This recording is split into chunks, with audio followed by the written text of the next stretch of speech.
I'm Azara Tagaya, and thank you for joining me for another episode of Ringgit Cents Plus.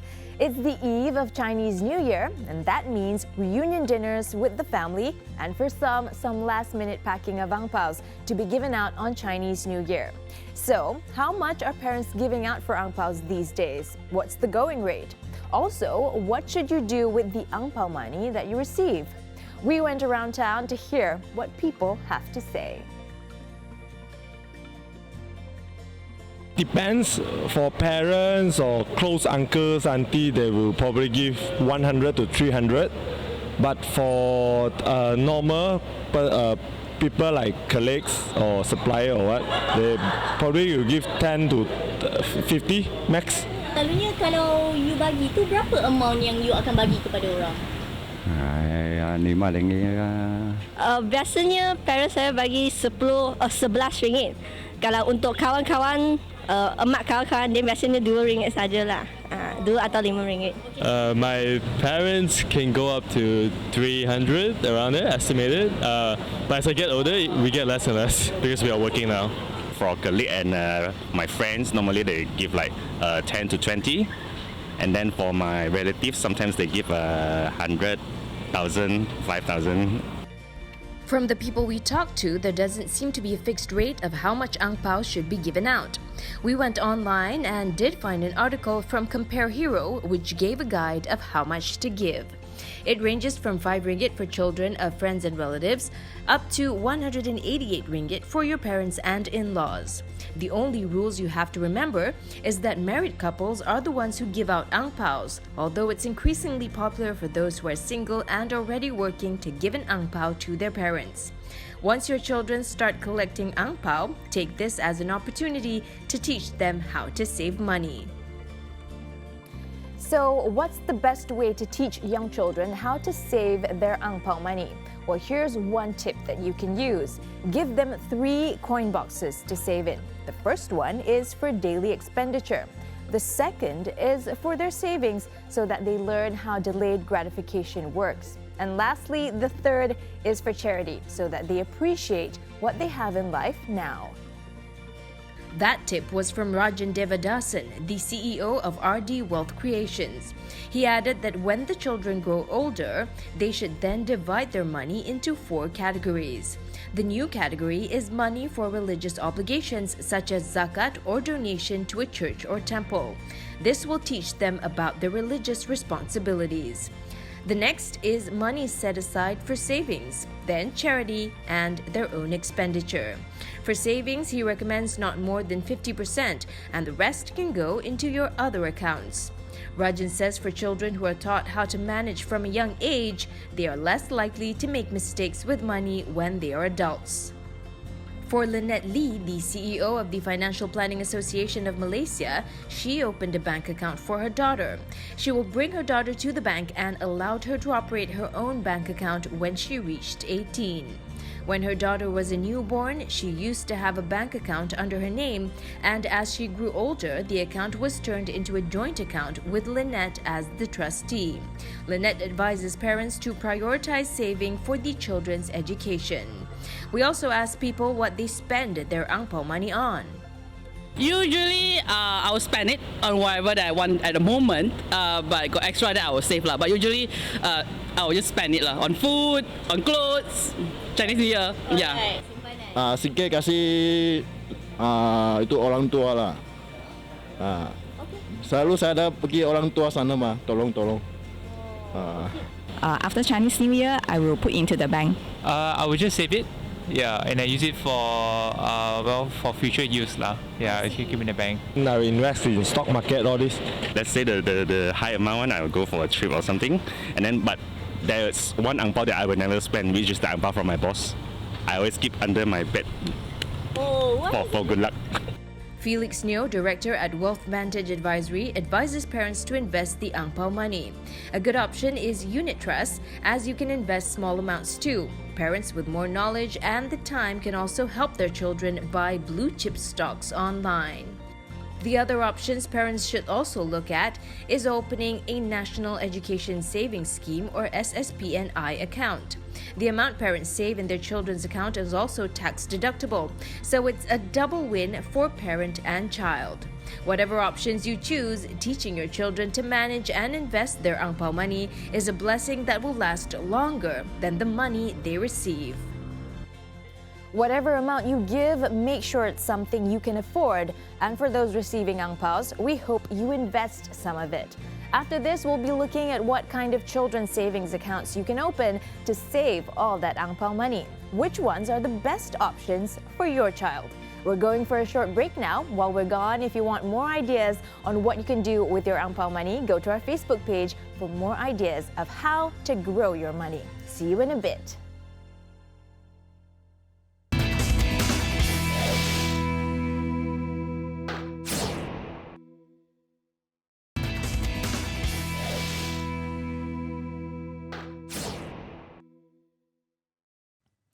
Thanks for staying with us on Ringgit Sense Plus. You're still with me, Azaria Tagaya. Earlier, we talked about Ang Paos. Parents who want to teach their children how to save money can always start by giving them a coin box, but for larger sums of money, it's always best to open a bank account. What options are available for parents these days? Well, we spoke to our partners at RinggitPlus on some of the available options for parents. Han Liu, the CEO of RinggitPlus, advises parents to open a children's savings account for their kids if they haven't already done so. On the RinggitPlus website, they differentiate between junior savings accounts and teenagers. Junior savings accounts are for ages kind of 0 to 12, and then kind of youth or teenager saving accounts are for 13 to 18. Typical differences are that junior ones have that high interest feature in them, and youth and teenager ones have kind of midway between an adult and a junior account level of interest, so typically lower. To open a bank account, all you need is your child's birth certificate to prove that you are the parent of the child. You don't need to bring your child along, but if your child is old enough, the experience of visiting a bank and opening an account will be a good start in teaching them how savings work. The thing about junior savings accounts is that I really encourage them for three reasons, right? The first is that they offer fixed deposit-like interest rates for a savings account. So that's one thing, really high interest rates. And then number two, they are liquid. You can actually take the money out anytime you want, as opposed to a fixed deposit account, which is then locked in order to lock in the interest. And the third is ultimately it already immediately encourages that behavior, right? And that's why I really encourage parents to do so. We asked Han to explain to us what are the major differences between a child's savings account and an adult's. Two major differences. The first are that there are deposit limits to access that high interest for a junior savings account. For adult savings accounts, there aren't typically any deposit limits for high or low savings. You just get usually progressively higher as you deposit more. And the key difference is that for junior accounts, the interest is higher, right? Than typically higher, almost at fixed deposit levels of interest versus adult ones. So if you're an adult with a child, I would consider very strongly to open those accounts and save not just your kids' money, but some of your own money in there. Some of the banks also offer unique rewards for children who do well academically, while other banks offer personal accident coverage for the child. There are limitations, though, in how money can be withdrawn from some of these children's savings accounts that parents should be aware of. Some accounts do not come with ATM cards, and you would need to go to the bank to make the withdrawal. If your child is still young, this would be okay, but for secondary school children who are starting to manage their own bank accounts, they would need an ATM card. Some of the key things that I would say are missing or the limitations of such accounts to return that higher interest would be slightly less flexibility on withdrawals by way of, well, you can't quite do it online. You can't quite just go to an ATM branch and take the money out. You've probably got to go in go into the bank branch with the passbook to get the money out. So there is liquidity. You can take the money out, but there's limited flexibility around that. On the RinggitPlus website, you can compare interest rates and also key benefits for each savings account. The first key thing to compare is what rates each of them offer. Then you can select the ones that offer you the best rates given your deposit amount. And the second thing that you can compare is deposit limits to access those rates. So above a certain threshold, as I mentioned earlier, you don't get those rates. So you can also compare certain thresholds at which you don't get those high rates. Han adds that parents should also look at fixed deposit accounts if there are banks that offer higher interest rates than the children's savings account. It's all about the rates, right? If you find a child savings account with a similar rate to a fixed deposit account and the money is for that child, then for me, that extra flexibility of being able to withdraw without penalties on interest is a key benefit which you should really maximize, right? And beyond that, then for longer term, I would definitely consider putting into fixed deposits after that. The Chinese New Year period is a great time for to teach children about the value of money, right? Money doesn't come easy. Things like the money doesn't come easy. Things like saving for a rainy day, and getting Ang Pao is a blessing, but you shouldn't go around wasting your blessings, right? Just like you shouldn't be going around wasting your talents. So start saving. Start whether it's saving for the future or saving for a specific goal that the kid or the parent has. I think the key message should be start saving early. When you're gathering around with relatives for the annual Chinese New Year dinner, there are a few common questions that relatives often ask. How much do you earn? Are you single? But the one question every single person dreads is, when are you getting married? Well, after the break, we're going to be talking about getting financially ready for marriage. In the meantime, you can visit our Facebook page and learn more about personal finance. Stick around.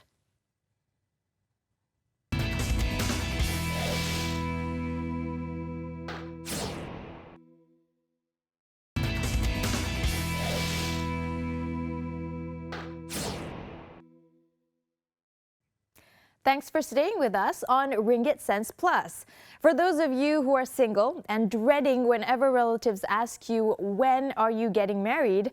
Well, we don't have the answer to that question, but we can tell you that getting married is a big financial obligation. So are you financially ready?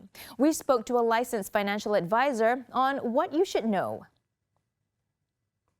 Planning for a wedding can be a stressful experience for some, but you have to realize that the actual planning should start months beforehand. Licensed financial advisor Annie Hoare says before you start on saving money, it's crucial to set a budget and know exactly how much you need to save. So it really depends on the couple, because first thing we advise that they budget, research and compare. So first thing is, before you even want to save for your wedding, you must know what you're saving for. Are you saving for the ring? Are you saving for the wedding reception? Are you saving for the photographer? So all these things you must itemize and budget. Then only you can start putting your location, how much percentage, is it 10% or 20% of your salary into it. So once you know how much this costs, then at least you can say, okay, now this is how do we work around budgeting and saving towards this allocation. What's most crucial is to get your wedding priorities in order. So when you do a budget, you also have a list. The list is the list which is a needs or wants. So it's things like you must have or things like you like to have. So those things that you can put all into categories, like, okay, the things that we need, for example, is the wedding lunch, wedding dinner, reception, the photographer or the makeup artist. So if you think these are the must-have, then you put into the must-have list. You will also have a nice-to-have list, which would include things like the ultimate dress or pre-wedding photo session, things that you may decide to purchase, but only if you have the budget for it. Sometimes the package, right, comes with things that you might not need. It looks good. It looks like, oh, there's a long list of things, but it's not really things that you need. So if you look at the itemized and the things and you think it's worthwhile, then yes. For example, I think the pre-wedding package, like in my case, I took a pre-wedding package because it is actually more affordable than taking a la carte, like here a bit from everyone. So it makes sense. But if you look at the and do a lot of research, do a lot of comparison, and see whether that is what you want. So I wouldn't say taking the whole package is better. But if you're doing like say for a wedding in a hotel, for example, you can always use the vendors for your decors from outside because it can be cheaper. So you might not need to take the whole package from the hotel, for example. Annie says you want to make sure that you are only paying for the kind of wedding that you can afford. Weddings can burn a hole in your pocket sometimes. So it is good not to overspend, and keep to the budget, because it is nice to have a beautiful wedding, but you do not really need to spend a fortune in it. Because at the end of the day, like I said, the wedding is probably a 1 or 2 days event. You don't want to get into debt after your wedding. Because I've heard of clients previously who actually 1 year after the wedding, the anniversary, they're still paying for the wedding, or when the kids have already come into the picture, they're still paying for the last year's wedding or last 2 years' wedding. If you have friends or families like a pharma account or supporting you, but interest-free or no need to pay back, that kind of thing, then I would say discuss with your family, mostly discuss with your family to see whether they have such options. Yeah, because I think with the millennials right now is that some of the parents have even have already allocated aside money for their children's wedding, some, all right? But, so it's up to how the children go back to their parents and discuss about it and see how they can work around it, yeah. From my experience is that most of the vendors, the venues and all would want you to almost pay the full bill even before the wedding start. So even if you're expecting like Ang Paos and all to cover the wedding, you still need money to pay first, right?